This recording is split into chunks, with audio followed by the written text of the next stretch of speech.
So a friend of mine just retired. He was head of the Produce Marketing Association in Delaware. Now this is the organization that runs fruits, nuts, and vegetables all through the United States, Canada, and Mexico.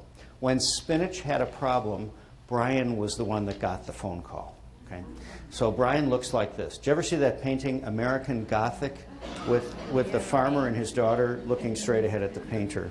He looks like the guy, except with a little bit of Liam Neeson and a little bit of Abraham Lincoln thrown in. He's very interesting, and he's got a South African accent, so he's just a delightful man to talk to. You know, pretty cool. And actually, he looks like Steve, my videographer, with a beard. So that's kind of what he looks. Yeah. And I asked him one day. I said, "Now you got people all over the United States that work for you. How do you lead?" He said, "Oh yeah." He said, "Well, I was a band kid in high school. Were any of you band kids in high school?" "Oh, we got a lot of them." Okay. He said, "I was a drummer." And he said, "I learned how to be a drummer in high school." He said, I worked my way through college being a drummer. He said, then after college, I lost my mind for 5 years and joined a traveling rock band. He said, then after 5 years of that, he said, I had to settle down, and I made the natural transition to being head of the Produce Marketing Association."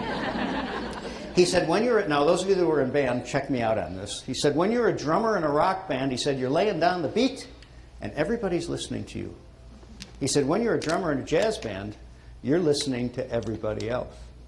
And he said, when you're a drummer in a concert band, you do what you're told. He said, every day in every way when I am called to lead, I say to myself, is it time to lay down the beat? Is it time to listen? Or is it time to do what I'm told? And he said, that helps me recalculate my route. It's my inner GPS as a leader. I'd like to suggest that every one of us is a leader, whether our job title tells us we are or not. When we're in front of that client, when we're in front of that family, when we're in front of the classroom, when we're in front of our administrator, maybe even somebody who's a couple of levels up, we're still a leader. Because if it wasn't important for us to be there, they wouldn't have us in the office. If it wasn't important for you to be presenting something, they wouldn't have asked you. If it wasn't important for you to visit that day, you wouldn't be there. And so we're the leaders, and people look to us like we know stuff. And we do know stuff. More importantly, what we know is we know more beyond the stuff.